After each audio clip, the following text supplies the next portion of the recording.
Associated तो तकरीबन मेरा जो ताल्लुक है हारून मोटर से, तकरीबन हमारा जो शोरूम है 45 ईयर्स 46 ईयर्स ओल्ड है। ठीक है। लेकिन मैं खुद पर्सनली जो इन्वॉल्व हूँ काम के अंदर वो ऑलमोस्ट 22-23 ईयर्स। ये जब आप इंसान कारोबार करता है तो अप्स एंड डाउन्स तो हमारे इस कारोबार का हिस्सा है। बिल्कुल ठीक है। और ज़ाहिरी सी बात है, आप काम कर रहे हो, कारोबार कर रहे हो और एक लॉन्ग टर्म के अंदर कर रहे हो तो अप्स एंड डाउन्स आते हैं। इनसे कभी इंसान को घबराना नहीं चाहिए और चीज़ों को फेस करना चाहिए, और ये सारी असाब की जंग होती है। बिल्कुल ऐसी है, बिल्कुल ऐसी जिसके है। असाब मजबूत होते हैं वो कारोबार के अंदर कामयाब होता है। पहले तो तैमूर भाई खाली इम्पोर्टेड का ही काम था, मैं इम्पोर्ट से ही मेरा ताल्लुक था। लेकिन आजकल इम्पोर्ट में थोड़े मसले मसाइल हैं तो इम्पोर्टेड का भी काम कर रहा हूँ और यूज़ गाड़ियों का भी काम। अरबों रुपए का रेवेन्यू है कस्टम ड्यूटी के मद में जो सारे कार डीलर्स गवर्नमेंट को दे रहे हैं। और ये बहुत बड़ा एक ऐसा फिगर है कि इस फिगर के बगैर गवर्नमेंट और एफवीआर अपने टारगेट्स ही अचीव नहीं कर सकते। Audio Jungle.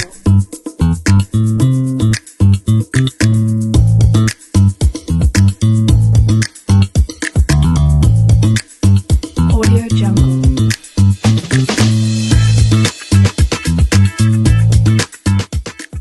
अस्सलाम वालेकुम।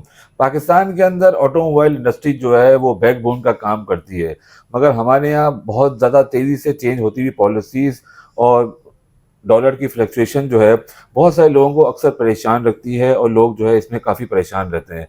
इसमें काफ़ी ज़्यादा जो है वो लोगों को परेशानी का शिकार इस वजह से भी होता है कि हमारे यहाँ जो इम्पोर्टेड गाड़ियाँ होती हैं उसमें एक्सीडेंटल गाड़ियाँ बहुत ज़्यादा आती है लोगों को। इसमें भी बहुत ज़्यादा इफ एंड बट्स होते हैं कि इसको किस तरह चेक किया जाए, किस तरह इसको चेक करवाया जाए, और बहुत सारी चीज़ें मज़ीद हैं।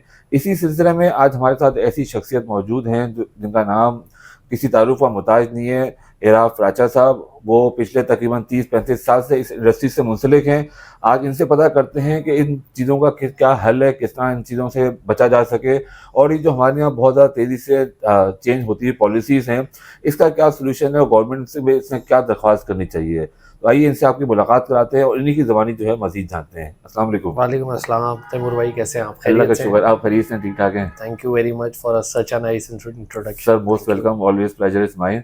सर सबसे पहले ये बताइए हमारे देखने वालों को, आप इस फील्ड से कब से मुंसलिक हैं और कितना अर्सा हो गया आपको काम करते हुए? तैमूर भाई माशाल्लाह आपने थोड़ा सा ज़्यादा अरसा बता दिया, 30-35 साल, लेकिन तकरीबन मुझे हो गए हैं ऑलमोस्ट कोई 22-23 साल ऑलमोस्ट हो ठीक गए हैं। है। हाँ, एसोसिएटेड तो तकरीबन मेरा जो ताल्लुक है हारून मोटर से, तकरीबन हमारा जो शोरूम है 45 ईयर्स 46 ईयर्स ओल्ड है। ठीक है। लेकिन मैं खुद पर्सनली जो इन्वॉल्व हूँ काम के अंदर वो ऑलमोस्ट 22-23 ईयर्स। बिल्कुल ठीक है। सर इतने ज़्यादा अरसे के अंदर आपने बहुत सारे अप एंड डाउन्स भी देखे होंगे, बहुत सारे आपको चैलेंजेस भी सामने आए होंगे। उसमें से कोई मेन कोई ऐसी कोई चीज़ बताएं जो आपको इंडस्ट्री के अंदर सामने आई हो? तैमूर भाई, ये जब आप इंसान कारोबार करता है तो अप्स एंड डाउन्स तो हमारे इस कारोबार का हिस्सा है। बिल्कुल ठीक है। और ज़ाहिरी सी बात है, आप काम कर रहे हो, कारोबार कर रहे हो और एक लॉन्ग टर्म के अंदर कर रहे हो तो अप्स एंड डाउन्स आते हैं। इनसे कभी इंसान को घबराना नहीं चाहिए और चीज़ों को फेस करना चाहिए, और ये सारी असाब की जंग होती है। बिल्कुल ऐसी है, बिल्कुल ऐसी जिसके है। असाब मजबूत होते हैं वो कारोबार के अंदर कामयाब होता है। बिल्कुल ऐसी है। अप्स एंड डाउन्स हमारे काम से जो मुंसलिक हैं वो यही हैं कि अगर आप इम्पोर्टेड काम से आपका ताल्लुक है तो जो गवर्नमेंट की पॉलिसीज़ हैं, ड्यूटी स्ट्रक्चर्स हैं, वो अक्सर व बेशतर बग़ैर किसी नोटिफिकेशन के, बग़ैर किसी चीज़ों को नोटिफाई करे स्टेक होल्डर्स को, वो चीज़ें चेंज हो जाती हैं। तो जो ज़ाहिर सी बात है काम कर रहा होता है, इन पाइपलाइंस के अंदर लोगों का माल होता है, तो एकदम से ऐसा लगता है कि टेम्पररी तौर पे झटका सा लगता है। बिल्कुल वैसी है जो हमने रिसेंटली देखा भी, लास्ट ईयर हुआ ऐसा कि बिल्कुल ऐसा ही ओवरनाइट है। पॉलिसी चेंज हुई। ओवरनाइट पॉलिसीज़ जो चेंज होती हैं तो बिल्कुल ऐसा हो जाता है कि रात को उठो तो कुछ और, सुबह उठो तो कुछ और। बिल्कुल ऐसी है, बिल्कुल ऐसी लेकिन है। ये कि फिर अपनी चीज़ों को मनवाने के लिए गवर्नमेंट स्टेक होल्डर्स, गवर्नमेंट के जो इदारे हैं उनसे बातचीत करनी पड़ती है और फिर इन द एंड जीत कारोबारी लोगों की होती है। बिल्कुल ऐसी है। आपका मेनली फोकस किन गाड़ियों पे होता है? लोकल पे ज़्यादा होता है या इम्पोर्टेड पे होता है, या दोनों मिला जुला के करते हैं? पहले तो तैमूर भाई खाली इम्पोर्टेड का ही काम था, मैं इम्पोर्ट से ही मेरा ताल्लुक था। लेकिन आजकल इम्पोर्ट में थोड़े मसले मसाइल हैं तो इम्पोर्टेड का भी काम कर रहा हूँ और यूज़ गाड़ियों का भी काम कर रहा हूँ। बिल्कुल ठीक है। इसमें हमने सुना है कि लोकल एक काफ़ी ज़्यादा सोशल मीडिया पे चल रहा होता है, एक लोकल माफिया है जो 0 मीटर गाड़ियों पे जो है वो ओन मनी चल रही होती है। काफ़ी ज़्यादा 10-10 लाख 20-20 लाख भी हमने लास्ट ईयर सुना कि मामला चले गए थे। इसका क्या हल समझते हैं? इसको किस तरह जो है हमें रेक्टिफाई करना चाहिए, या इस चीज़ से कैसे बचा जा सकता है? देखिए, एक्चुअली तो ये माफिया नहीं है, देखें ये लोग वर्ड यूज़ करते हैं, लेकिन मेरे हिसाब से ये डिमांड एंड सप्लाई का गैप है। सही है। देखें जब डिमांड ज़्यादा क्रिएट होगी और पीछे से कंपनीज जो है सप्लाई कम कर देंगी, आप एक तरीके से कह सकते हैं कि शायद कंपनीज का भी कोई नेक्सस हो, प्रोडक्शन कम करके सप्लाई को कम करके, सही है। लेकिन अदरवाइज डिमांड एंड सप्लाई का गैप है। मगर इतना ज्यादा डिमांड एंड सप्लाई का गैप भी क्यों आता है कि 6-6 महीने, साल बुकिंग नहीं मिलती? वो उसकी वजह क्या है, आप क्या इसकी समझते वजह हैं? मेनली रीजन यही है कि कंपनीज प्रोडक्शन अपनी लो कर देती हैं, अपना जो पोटेंशियल लेवल है जिसके ऊपर उनको प्रोडक्शन करनी चाहिए वो प्रोडक्शन आवर्स अपने कम कर देती हैं। अगर एक कंपनी एक महीने के अंदर 100 गाड़ियां प्रोड्यूस कर सकती है तो वो अपनी गाड़ियों की प्रोडक्शन जो है 20 गाड़ियों पे ले आती है, ताकि हमारी गाड़ियों का डिमांड क्रिएट हो, आर्टिफिशियल डिमांड क्रिएट हो, और वो डिमांड क्रिएट करके और वो उसके ऊपर फिर ओन मनी चले, उससे बहुत सारे लोग कनेक्टेड होते हैं, उन सबको फ़ायदा पहुँचे और वो फ़ायदा उठाएं, हमसे वो फ़ायदा उठाएंगे तो हमारा माल बिकेगा। नहीं तो अगर ये जानबूझ के करते हैं जैसे आपने कहा, आपने तो इस पे गवर्नमेंट को एक्शन नहीं लेना चाहिए? बिल्कुल 100% हमारी गवर्नमेंट को एक्शन लेना चाहिए, और एक्शन लेने के दो तरीके हैं। एक तो government as a regulator action ले, दूसरा गवर्नमेंट को ये करना चाहिए कि जो इम्पोर्टेड गाड़ियों का काम है उसको लीगलाइज की तरफ लेके जाएं, उसके अंदर उसकी एज लिमिट बढ़ाएं, उसके अंदर उसके ड्यूटी स्ट्रक्चर को कम करें, ताकि जो गाड़ियों की कीमतें इतनी ज़्यादा बढ़ी हुई हैं, छोटी गाड़ियों की कीमतें कम हो, बड़ी गाड़ियों की भी कीमतें कम हो, एक आम आदमी के रीच के अंदर गाड़ियों की कीमतें आए। इंपोर्टेड गाड़ी के हवाले से मुझे ये बताएं कि एक आम बंदे को, जो एक नया काम करने वाला है, जो बड़े शोरूम वाले हैं, बड़े काम करने वाले हैं, उनके तो चैलेंजेस भी होते हैं, प्रॉब्लम्स भी आती हैं, वो उसको फेस भी कर लेते हैं। एक आम बंदा, एक छोटा बंदा, ताकि हमारे देखने वालों को भी फायदा हो, उसको इंपोर्टेड गाड़ियों में या गाड़ियां मंगाने में क्या चैलेंजेस फेस होते हैं, क्या उनको प्रॉब्लम्स आती हैं और उनको किस तरह उससे बचा जा सकता है? इम्पोर्टेड गाड़ियाँ मंगाने के अंदर देखें एक प्रोसीजर ऐसा है कि नॉर्मली ऐसा होता है कि वो ओवरसीज़ पाकिस्तानियों के नाम के ऊपर गाड़ियाँ आती हैं, और उन गाड़ियों को जो है हम डीलर हजरात उनको परचेज़ करते हैं, उसका एक पूरा प्रोसेस है। और एक ऐसा प्रोसेस है जो कि हम ये चाहते हैं कि गवर्नमेंट को ये चाहिए कि गवर्नमेंट इस प्रोसेस को ऑफिशियली कमर्शियल इंपोर्ट के अंदर कन्वर्ट करे। आज तक क्यों नहीं किया? क्या वजह समझते हैं आप, क्यों नहीं होता ये? वो मेन रीज़न इसका यही है कि लोकल असेंबलर्स का प्रेशर है, इसके अलावा तो कोई चीज़ है नहीं। दूसरी एक बात ये, लोग ये कहते हैं कि इसके अंदर जो है हमारे पास डॉलर्स नहीं है, इस वजह से गवर्नमेंट कमर्शियल इंपोर्ट नहीं खोलती।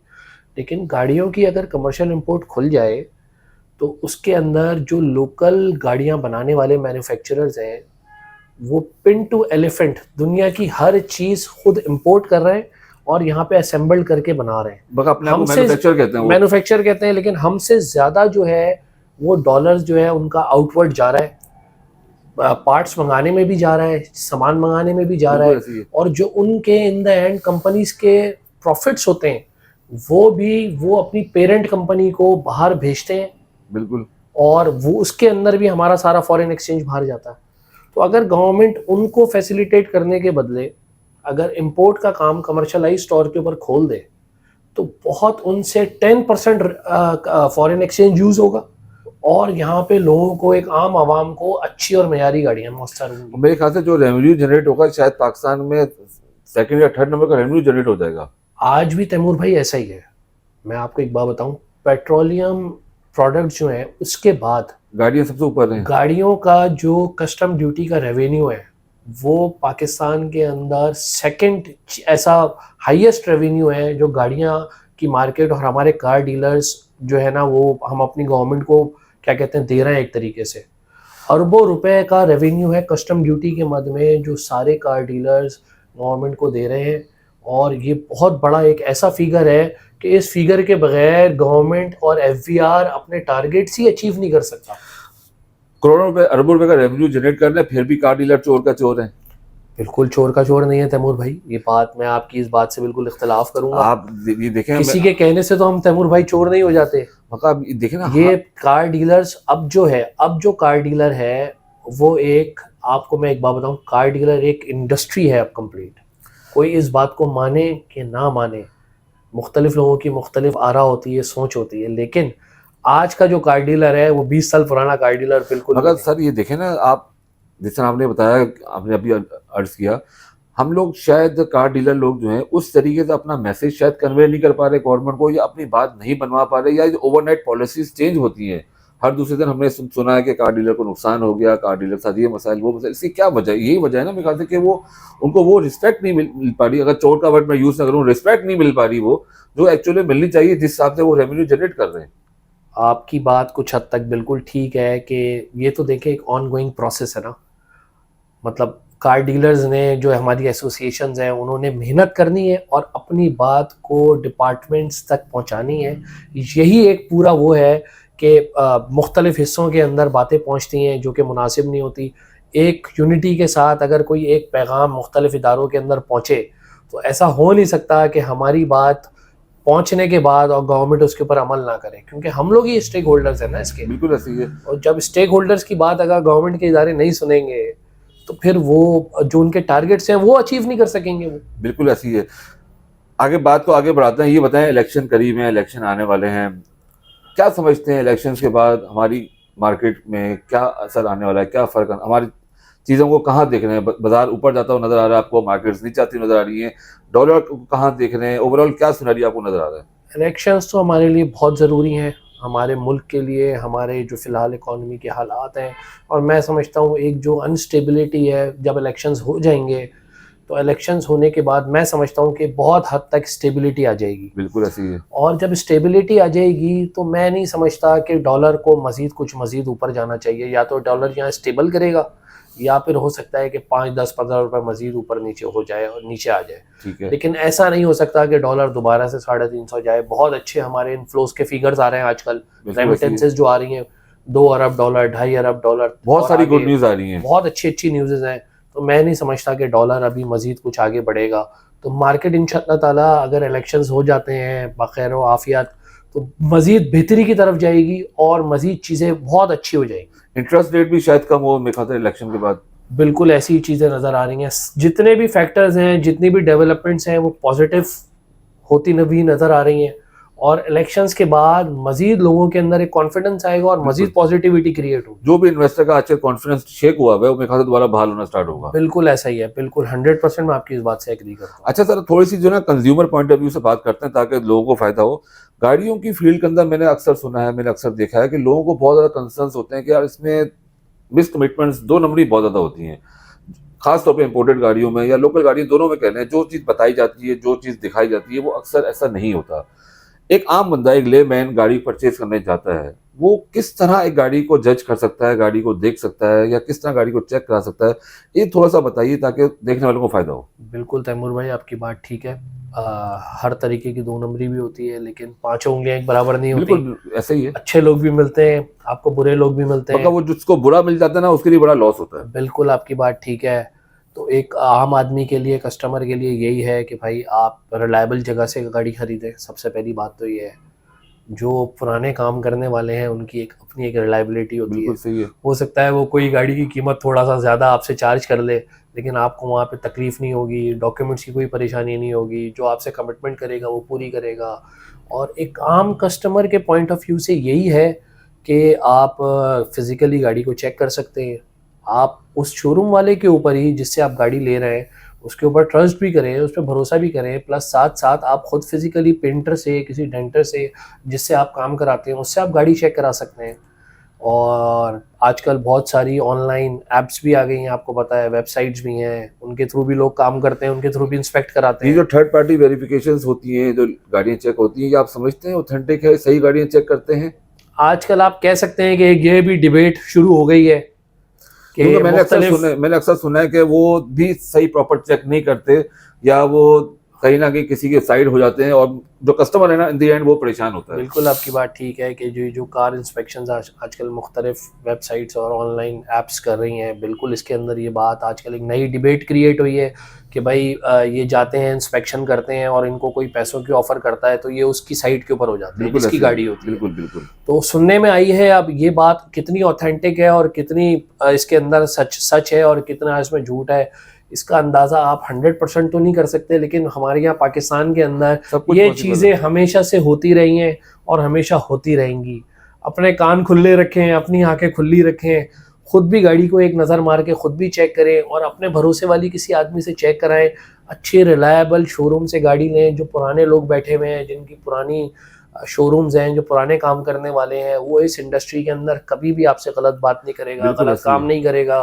ये ज़रूर होता है कि यहाँ पे नए लोग आते हैं, शोरूम्स खोलते हैं, काम करते हैं और फिर कुछ ना कुछ लोगों के साथ मिसकमिटमेंट्स करते हैं, लेकिन उन लोगों का फ्यूचर नहीं है तैमूर भाई। सर मैंने ये भी देखा है कि कस्टमर की कहीं ना कहीं अपनी मिस्टेक भी होती है, वो अपने 20, 25, 50 हज़ार बचाने के चक्कर में किसी एक छोटा शोरूम वाला, तो मैं वर्ड यूज नहीं करूंगा, आप ये समझ लें किसी आम बंदे से गाड़ी परचेज कर लेता है कि यार मुझे फलानी जगह पे गाड़ी सस्ती मिल रही है, और इन दी एंड वो जो उसके 50 हज़ार रुपये होते हैं ना, वो उसको बहुत बड़ा नुकसान देते हैं। बिल्कुल ऐसा ही है तैमूर भाई। एक रिलायबल ऑथेंटिक जगह से गाड़ी खरीदने का मकसद यही होता है। अगर आप किसी शोरूम वाले से गाड़ी खरीद रहे हैं, किसी शोरूम पे विजिट करके गाड़ी खरीद रहे हैं, वो सारी ज़िंदगी जो सही आदमी होगा कभी आपको 2 नंबर कागजात नहीं देगा, कभी आपसे 2 नंबर कोई आपको टेम्पर्ड, कोई पंच हुई हुई, कोई इलीगल गाड़ी, कोई चोरी हुई हुई गाड़ी, इस टाइप की वो खुद से जानबूझ के नहीं देगा। अगर ये हो ज़रूर जाएगा तो हो बाद में स्टैंड करेगा। बिल्कुल यही बात है। अगर वो हो भी जाएगा तो वो स्टैंड करेगा, वो आपसे उन चीज़ों का जिम्मेदार होगा। बिल्कुल। और ये ज़रूर है कि बहुत सारी काली भेड़ें आपको मालूम है हमारी फील्ड के अंदर भी हैं। अब लोगों के साथ ऐसे हादसात हो जाते हैं, लेकिन फिर वही बात कहूँगा कि 5 उंगलियां एक बराबर नहीं होती। अच्छे लोग ज़्यादा मिलेंगे आपको, खराब लोग कम एक ले मिलेंगे। मैंने कैसे पता चलेगा, जो मेरा एक्चुअल पॉइंट था कि ये अच्छा काम करने वाला है, ये अच्छा काम करने वाला है। तैमूर भाई ये तो देखें, फिर आपको आपकी समझदारी के ऊपर भी कुछ थोड़ा बहुत डिपेंड करता है ना। जो एक गाड़ी लेमैन खरीदने के लिए आ रहा है, उसको भी मैंने कह रहा हूँ ना, अपने कान अपनी आंखें खुली रखनी है, उसको देखना है, उसको समझना है। जब वो एक शोरूम के अंदर एंटर हो तो वो उस शोरूम की फिजिक को देखे कि भाई ये शोरूम कैसा है, पुराना है, कितना उसके पास माल खड़ा हुआ है। वो जिस बंदे से मिल रहा है उससे बातचीत करके उसको जज करने की कोशिश करे शोरूम ओनर को कि भाई ये ऑथेंटिक आदमी लग रहा है या ये बहुत लंबी लंबी, आपको मालूम है शोरूम वाले बातें करते हैं, तो ऑथेंटिक आदमी है नहीं है, डिसेंट आदमी है नहीं है। प्लस आजकल अगर आपको रेफरेंस लेना हो तो आप उस जिससे आप डील कर रहे हैं उस शोरूम वाले से आप कहीं ना कहीं मजीद 2-3 लोगों से, 4 लोगों से, किसी से आप उस शोरूम वाले का रेफरेंस ले सकते हैं। तो एक आइडिया हो जाता है इंसान को कि ये बंदा ऑथेंटिक आदमी है, ये आपसे किसी किस्म की कोई गलत बात नहीं करेगा। मैं तो यही समझता हूँ एक लेमैन की हैसियत से, अगर आप मतलब अगर आप लेमैन है और आप बिल्कुल ही खुद भी अगर डंप हो जाए तो ऐसा नहीं है ना, मतलब आपको भी थोड़ा सा अपने आप को अवेयर करना है। बिल्कुल ऐसी है, और आपको पता चल जाता है, किसी से मुलाकात करके आपको आइडिया हो जाता है। ऐसी बात है, बिल्कुल। अच्छा, दूसरी चीज ये बताइए कि डॉक्यूमेंट्स के हवाले से हमने बड़ा सुना था, जो इंपोर्टेड गाड़ी होती हैं, लोगों को उसमें डॉक्यूमेंट्स से बड़ा कंसर्न होता है कि यार कौन से मेन डॉक्यूमेंट्स हैं जो हमें चेक करने चाहिए, जो एक्चुअल में हमारे पास होने चाहिए गाड़ी खरीदते वक्त। उसमें से कोई 2-4 मोटे मोटी कोई चीज अगर आप बताना चाहें तो। तैमूर भाई, इंपोर्टेड गाड़ी के अंदर सबसे मेन और जो इम्पोर्टेंट चीज़ होती है वो बिल ऑफ एंट्री, जिसे आम जबान के अंदर जीडी कहा जाता है, जिसके ऊपर जो है कंप्लीट गाड़ी का एक तरीके से कस्टम डिटेल्स होती हैं, चेसिस नंबर होते हैं, गाड़ी की मॉडल होता है, कंप्लीट गाड़ी की डिस्क्रिप्शन उस जीडी के ऊपर हर चीज़ मेंशन्ड होती है। गाड़ी कहाँ से शिप हुई है, गाड़ी का पोर्ट ऑफ डिस्चार्ज क्या है, कहाँ गाड़ी पहुंची है, कितनी ड्यूटी भरी गई है, किस एक्सचेंज रेट से इसकी ड्यूटी भरी गई है, किस क्लियरिंग एजेंट ने इस गाड़ी को क्लियर किया है, हर चीज़ मेंशन होती है उस जीडी के ऊपर। अगर आप उस जीडी को ज़रा गौर से पढ़ें तो आपको कंप्लीट एक एक चीज़ गाड़ी की डिटेल्स मिल जाएंगी उस जीडी के ऊपर। तो ये जो जीडी है लाजमी इंपोर्टेड गाड़ी का सबसे इम्पोर्टेंट पेपर है, जिसे बिल ऑफ एंट्री कहते हैं। इसके बाद मजीद इसके साथ एक कंप्लीट सेट ऑफ डॉक्यूमेंट्स होता है, जिसे हम बिल ऑफ लेडिंग कहते हैं, जिसे बीएल कहलाया जाता है। एक एक्सपोर्ट सर्टिफिकेट होता है, that is the most important thing in the imported cars, जो एक जापान से आता है। अगर जापान से गाड़ी आई हुई है, अगर ऑस्ट्रेलिया से आई हुई है तो ऑस्ट्रेलिया का भी एक्सपोर्ट सर्टिफिकेट होगा, यूके से आई हुई है तो यूके का एक्सपोर्ट सर्टिफिकेट होगा। ये मतलब वो ये शो करेगा गाड़ी XYZ कंट्री से आई है, जिस कंट्री से आई हुई होगी उस कंट्री का एक्सपोर्ट सर्टिफिकेट होना लाजमी है, उस गाड़ी के डॉक्यूमेंट्स के अंदर होना। इसके अलावा फिर जो गाड़ी की ड्यूटीज पे हुई हुई होती हैं, एडिशनल ड्यूटीज पे हुई हुई होती हैं, वार्फेज होता है गाड़ी का पोर्ट के ऊपर, शिपिंग कंपनी के डीओ होते हैं, शिपिंग कंपनी के चार्जेस होते हैं, वो सारा एक बंच ऑफ सेट्स होता है। वो पूरा कंप्लीट डॉक्यूमेंट्स का सेट होना चाहिए। और मेरा तो खास तौर के ऊपर इस चीज़ के ऊपर बड़ा फोकस्ड होता है कि अगर आप गाड़ी जब आप फिजिकली देखते हैं, बहुत से लोग डॉक्यूमेंट्स को ना इग्नोर कर देते हैं। डॉक्यूमेंट्स आप ये समझें, गाड़ी की 60% 70% गाड़ी की कीमत डॉक्यूमेंट्स है, बिल्कुल ऐसी है, और आधी और ऑलमोस्ट 40 to 50% गाड़ी की कीमत गाड़ी की खुद फिजिक है। असल में ये आप ये देख लेना, डॉक्यूमेंट्स वगैरह गाड़ी बेकार है, कोई फायदा नहीं है, गाड़ी बेकार डॉक्यूमेंट्स बेकार है, तो मिलजुल की दोनों चीजें हैं। बिल्कुल मिलजुल के हैं, 50-50 कह सकते हैं आप इसको, 60-40 का रेशो दे सकते हैं डॉक्यूमेंट्स और गाड़ी को। लेकिन ऐसा नहीं है कि डॉक्यूमेंट्स गाड़ी के, बहुत से लोग कहते हैं कि हम इग्नोर कर दें इस चीज़ को, या अगर कोई चीज़ मिसिंग है तो उसके अंदर कोई कहता है 50,000 कम हो जाते हैं, कोई लाख कम हो जाते हैं। मैं तो इस चीज़ के ऊपर बड़ा बिलीव करता हूँ कि कंप्लीट 100% डॉक्यूमेंट्स गाड़ी के होने चाहिए, गाड़ी के डॉक्यूमेंट्स की कंप्लीट पूरी हिस्ट्री होनी चाहिए। अगर कभी किसी गाड़ी के अंदर कोई चीज़ कम हो तो आपको चाहिए कि वो गाड़ी परचेज करने से अवॉइड करें। बिल्कुल सही है। वो ये पूछने का मकसद ये था कि आम बंदे को पता होना चाहिए मोस्टली मोटे-मोटे क्या चीज़ें होती हैं। इसी तरह लोकल गाड़ी है, मेरे ख्याल से लोकल गाड़ी में अब शायद चीज़ें कुछ ज़्यादा होंगी, वो मैं अगर पूछूँगा तो शायद लंबी बात हो जाएगी वो। बिल्कुल मगर ये कि ऐसा है। इम्पोर्टेड गाड़ी में जो है लोगों को ज़्यादा कंसर्न होता है कि यार कौन से इम्पोर्टेंट डॉक्यूमेंट्स कौन से हैं? इम्पोर्टेड डॉक्यूमेंट्स मैंने आपको जी, तकरीबन जी, वो बता आपने दिए मुझे हैं कि बता बिल दिए। ऑफ एंट्री होती है, जीडी होती है, एक्सपोर्ट सर्टिफिकेट्स होते हैं, ये लिस्ट ऑफ डॉक्यूमेंट्स होते हैं सारे। आपको चाहिए जब आप गाड़ी परचेज करें उस शोरूम वाले से भी चेक कराएं जिससे वो खुद आप उससे परचेज कर रहे हैं। आप खुद भी अगर आपका कोई जानने वाला है आप उससे भी चेक करा सकते हैं। आप एक्साइज डिपार्ट उनसे मतलब डील को कंप्लीट करने के अंदर जल्दबाजी ना करें। शोरूम वाले से डॉक्यूमेंट्स की फोटोकॉपी लें, एक्साइज चले जाएं, एक्साइज के ऑफिस के अंदर भी आप किसी ईटीओ से, किसी भी एक्साइज एंड टैक्सेशन के ऑफिसर से वो डॉक्यूमेंट्स की कॉपी आप चेक करवा सकते हैं। वो आपको फ्री ऑफ कॉस्ट चेक करके देते हैं। लेकिन होता ये है कि हम लोग इन चीज़ों को इग्नोर करते हैं और हम लोग इतना ये नहीं करते कि हम डॉक्यूमेंट्स की फोटोकॉपी लें और जाके चेक कराएं। हम कहते हैं यार कौन जाएगा एक्साइज ऑफिस, बिल्कुल। कौन जाके डॉक्यूमेंट्स चेक मेरा कराएगा। अगला सवाल ये एक्साइज के हवाले से आपसे करने लगा था मैं। लोगों को एक्साइज के अंदर नंबर प्लेट्स के बहुत सारे इश्यूज हैं। पिछले मेरे ख्याल से 10 साल हो गए, मैं सुनने में आ रहा है ये सब चीज़ें। इसका क्या हल है? लोग बड़े परेशान रहते हैं कि हमारी नंबर प्लेट्स कब आएँगी? गवर्नमेंट का इदारा है एक्साइज एंड टैक्सेशन, आपको मालूम है सिंध गवर्नमेंट हमारी इस चीज़ को जो है वो बहुत सारी चीज़ों को बहुत लाइट लेती है। आगे उनके भी आगे ठेकेदार होते हैं, टेंडर्स उन्होंने दिए हुए होते हैं। अब वो नंबर प्लेटों का यही इशू है कि वो और ये अभी से इशू नहीं है नंबर प्लेटों का, पिछले 12 साल से 15 साल से सिंध गवर्नमेंट का यही इशू है कि जो है वो टेंडर्स मुख्तलिफ लोगों को दे देते हैं, वो पैसे ले लेते हैं, नंबर प्लेट्स इशू करके देते नहीं हैं, फिर लोगों को मसले मसाइल तकलीफ़ात से गुजरना पड़ता है। मैंने इसका यहाँ तक सुना, आपकी बात काट दी मैंने, कि लोगों ने 2-2 दफ़ा भी फीस जमा करा दी, 2-2 दफ़ा पैसे जमा करा दिए, still they are waiting for the number plates. बिल्कुल तैमूर भाई ऐसा ही है, ये बस एक अलमिया कह सकता हूँ मैं इसको इसके अंदर, और इसके अलावा मेरे पास कोई अल्फाज नहीं है। ये टोटली सिंध गवर्नमेंट की हमारी नाकामी है। लेकिन ऐसा नहीं है कि खाली नाकामी हो, वो भी अपने तौर के ऊपर बहुत कोशिश करते हैं। उनको भी आगे देखें, थर्ड पार्टी कॉन्ट्रैक्टर्स होते हैं, टेंडर्स होते हैं, वो उनको इशू कर देते हैं, सिंध गवर्नमेंट उनको पैसे भी इशू कर देती है। लेकिन आगे कोई ना कोई ऐसे मसले मसाइल जनरेट हो जाते हैं, पैदा हो जाते हैं कि वो नंबर प्लेट्स का काम इन द एंड पेंडिंग में रह जाता है, और बिल्कुल सही इसके है। अंदर तकलीफ़ात हैं।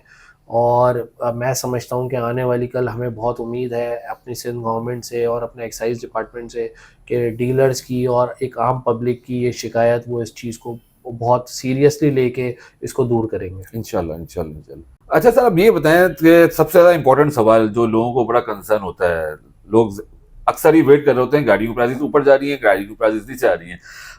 एक्चुअल राइट टाइम क्या है लोगों की बाइंग का? आजकल है, गुजर चुका है वो, मजीद वेट करना चाहिए? ये आप बताएं। तैमूर भाई, आप जिस तरह ये एक कस्टमर के पॉइंट ऑफ व्यू से वो कस्टमर कश्मकश में होता है ना, इसी तरह यकीन माने हम डीलर हजरात भी इसी कश्मकश अच्छा, में हैं। ठीक है। उसका मेन रीज़न ही ये है कि देखें डॉलर की जो फ्लक्चुएशन है ना, उसने सबको कश्मकश में डाला हुआ है। बिल्कुल, बिल्कुल, बिल्कुल अगर ऐसे ही। डॉलर इस जगह के ऊपर, जिस जगह के ऊपर अभी डॉलर आजकल स्टेबल किया हुआ है 280 रुपीज़ के ऊपर, अगर यहाँ स्टेबल कर जाता है तो मैं समझता हूँ कि फ़िलहाल जो गाड़ियों की प्राइसेस है, ये बायर्स का, मैं समझता हूँ कि आप ये कह सकते हैं उनकी तरफ का ये फेवरेट टाइम है।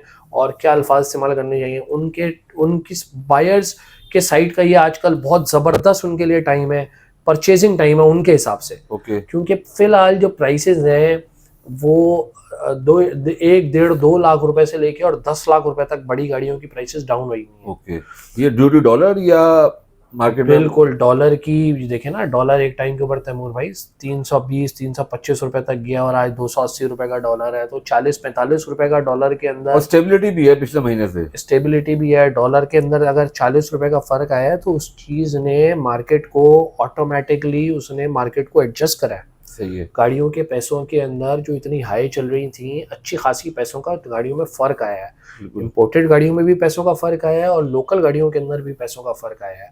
तो मैं समझता हूँ अगर किसी को गाड़ी लेनी है तो आजकल ये बेस्ट टाइम है और बेहतरीन टाइम है कि लोग निकलें और निकल के गाड़ियों अपनी, जिसको अगर कोई गाड़ी परचेज़ करनी है तो वो परचेज़ करे, सेल करनी है तो सेल करे। और बेहतरीन किस्म का आजकल ये मौका है, क्योंकि प्राइसेस एक दोबारा से एक तरफ एडजस्ट हुई हैं और स्टेबिलिटी आई है मार्केट के अंदर। और अगर यहीं पे अगर डॉलर स्टेबल कर गया तो मज़ीद आने वाली कल गाड़ियों की प्राइसेस यहीं रहेंगी, स्टेबल रहेंगी, अनलेस एंड अनटिल डॉलर में कोई बहुत बड़ी फ्लक्चुएशन नहीं आती। तो ओके, ओवरऑल वैसे मार्केट की आजकल क्या पोजीशन है आप लोगों के? मतलब मैंने बहुत सारे लोगों से बातचीत होती है कि लोग ये कहते हैं कि मार्केट्स बिल्कुल फ्लैट है, काम नहीं है आजकल, कस्टमर बिल्कुल नहीं है, तो आप लोगों की आजकल क्या पोजीशन है? नहीं तैमूर भाई, ऐसी बात बिल्कुल नहीं है। पिछले दिनों बिल्कुल ऐसा था कि कुछ थोड़ा बहुत गाड़ियों के अंदर सेल्स के अंदर स्लम्प था, लेकिन ऐसा अभी बिल्कुल फ़िलहाल जनवरी से काम काफ़ी हद तक खुल गया है और काफ़ी हद तक काम के अंदर बेहतरी है। ओके, और मैं समझता हूँ कि मज़ीद आने वाली कल मज़ीद बेहतरी आएगी और काम ठीक है, ऐसी बात नहीं है। आपको मालूम है, एक हमारे यहाँ ये भी सिनेरियो है कि हर आदमी को ना रोने की आदत पड़ गई है। जिसका काम हो भी वही बोलता काम नहीं वो है। भी ये कहता है काम नहीं है, काम नहीं है। आप ये देखें, आज से 15 साल पहले, 20 साल पहले आप और हम कहाँ थे, आज आप और हम कहाँ हैं। हमें बिल्कुल। इसी मुल्क ने, इसी शहर ने हमको काम दिया है और हमको शुक्र अदा करना चाहिए कि इतना प्यारा हमारा मुल्क है और इतने प्यारे यहाँ के लोग हैं। और बेहतरी ऊपर है नीचे, वही आपको वाली बात कि अप्स एंड डाउन्स तो आते रहते हैं, लेकिन ऐसा नहीं है। हमारा मुल्क ये बहुत अच्छा मुल्क है और बहुत ज़बरदस्त यहाँ के इदारे भी हैं। और मैं तो कहता हूँ कि पॉजिटिव बातें करनी चाहिए, पॉजिटिविटी असल वाली में हम बात लोगों ने होनी चाहिए। नेगेटिव सोच के हम लोग इतने नेगेटिव हो गए ना कि हमें पॉजिटिव चीज के अंदर भी नेगेटिव नजर आ रहा होता है। बिल्कुल ऐसी और अगर बात है। कोई पॉलिटिक्स की बात कर लें हम, या किसी भी एक्सपाइजेड बंदे की बात कर लें, अगर वो अच्छा भी कर रहा होगा ना, हम उसकी अच्छाई को नहीं देखते, हम उसके अंदर से नेगेटिविटी निकाल मैं देते तो हैं। यही बात कहता हूँ कि देखें, क्या कहते हैं, अच्छे बुरे लोग सब जगह के ऊपर होते हैं, लेकिन आप सामने के वाले के लिए पॉजिटिव थिंकिंग रखो। आप ये सोचो कि भाई ये शहर हमारा बेस्ट शहर है। हम कहीं जाके बात करते हैं तो हम अपने अपने शहर के हम एम्बेसडर होते हैं, हम अपने मुल्क को, अपने शहर को रिप्रेजेंट कर रहे बिल्कुल होते ऐसी है, बिल्कुल हैं। ऐसी मैं है। तो ये बात कहता हूँ, मैं तो लोगों से लड़ने लगता हूँ तैमूर भाई। कोई मेरे मुल्क को, कोई मेरे शहर को बुरा बोलता है तो मैं कहता हूँ आप बिल्कुल बुरा नहीं बोलो। बेहतरीन शहर है, बेहतरीन हमारा मुल्क है। अच्छे बुरे लोग, अच्छे बुरे पॉलिटिशियंस, लीडर सब जगह पर होते हैं, लेकिन कोई भी ये नहीं चाहता कि हमारा मुल्क, हमारा शहर जो है ना गंदा हो, ख़राब हो।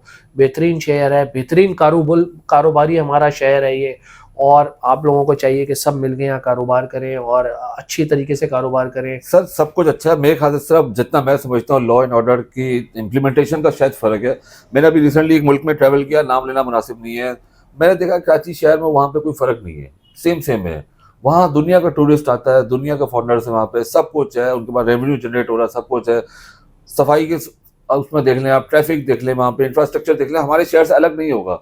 मगर वहाँ पे सिर्फ लॉ एंड ऑर्डर है, वहाँ पे उनका कानून है, जो उन्होंने इम्प्लीमेंट कर दिया वो कर दिया, उसके बाद माफ़ी नहीं है। हमारे पास शायद सिर्फ इस चीज़ की कमी है। बिल्कुल यही बात है तैमूर भाई। थोड़ा बहुत अगर लॉ एंड ऑर्डर की सिचुएशन मज़ीद बेहतर हो जाए, वैसे तो बहुत बेहतरी है। अगर आप 10 साल पहले चले जाएं, 12 साल पहले चले जाएं, तो उसके मुकाबले में तो बहुत बेहतरी है। बिल्कुल सही है। लेकिन जो है ये चीज़ें देखें, वही वाली बात है कि कभी कभार ऐसा लगता है कि भाई सिचुएशन ख़राब हो रही है शहर की, फिर बेहतरी आ जाती है। लेकिन ओवरऑल हम दुआ ही कर सकते हैं कि हमारे शहर में मज़ीद लॉ एंड ऑर्डर की सिचुएशन बेहतर हो। जितनी लॉ एंड ऑर्डर की सिचुएशन बेहतर होगी, उतना कारोबार बेहतर होगा। असल में हमारे यहाँ रूमर्स ही बहुत आते हैं ना, जैसे आपने देखा होगा कुछ टाइम पहले पाकिस्तान डिफॉल्ट हो गया, भाई हो गया खत्म हो गया, तो वो हमारे यहाँ नेगेटिव रूमर्स इतनी ज़्यादा लोग फैला देते हैं कि उससे ज़्यादा, उससे भी जो ना बड़ा फर्क पड़ता है कि हमारे। तैमूर भाई, एक एक तबका वो भी तो है जो हमारे इस पाकिस्तान को बदनाम करना चाहता है, और वो बिल्कुल चाहते हैं कि वो उनका टारगेट निचली सतह पे तो हमारा मुल्क चला जाए और नीचे चला जाए, डिफॉल्ट हो जाए। लेकिन इस मुल्क के अंदर आप जैसे और मेरे जैसे पेट्रियोटिक लोग भी तो हैं, बिल्कुल जो हम चाहते हैं कि हमारे मुल्क का नाम रोशन हो और हम चाहते हैं कि हमारा मुल्क स्टेबिलिटी आए पहले मुल्क के पाकिस्तान अंदर। फिर हम। पहले पाकिस्तान फिर हम यहाँ पर हैं ही अपने इस मुल्क की वजह से, बिल्कुल अपने इस शहर कराची की वजह से, ऐसे ही है। अपने इस मुल्क पाकिस्तान की वजह से। ये मुल्क है तो आप भी हैं, आपका भी शोरूम है, मेरा भी शोरूम है। ये मुल्क ही नहीं होगा तो ना आपका शोरूम होगा ना मेरा शोरूम होगा। और बिल्कुल। इंशाअल्लाह ताला ये मुल्क हमारा कायम और दायम रहे। आमीन, आपकी भी आमीन, मेरी आमीन, दुआ और दोनों की यही आमीन, दुआ है आमीन, कि हमारा मुल्क कायम और दायम रहे आमीन। और मजीद तरक्की दर तरक्की करे हमारा। इंशाल्लाह इंशाल्लाह इंशाल्लाह। सर बहुत शुक्रिया, आपने टाइम दिया, बहुत अच्छा लगा, और आपसे बातें करके यकीन मुझे तो बहुत कुछ सीखने को मिला, देखने वालों ने बहुत कुछ सीखा होगा यकीन। तैमूर भाई, so nice of you, really appreciated, thank you very much. Sir most welcome, बहुत बहुत शुक्रिया आपका। यकीन आपको आज की हमारी मुलाकात पसंद आई होगी इराब साहब से, और अगर आपने हमारे चैनल को अभी सब्सक्राइब नहीं किया तो लाजमी सब्सक्राइब करें, और बेल आइकन को क्लिक करें ताकि आपको मजीद आने वाली इस तरह की वीडियोस मिलती रहें। और हमारी कोशिश रहेगी हम इसी तरह आपको मजीद लोगों से मुलाकात कराएं ताकि आपको एक बेसिक जनरल अवेयरनेस हो और आपको सीखने का मौका भी मिले। बहुत बहुत शुक्रिया। अस्सलाम वालेकुम।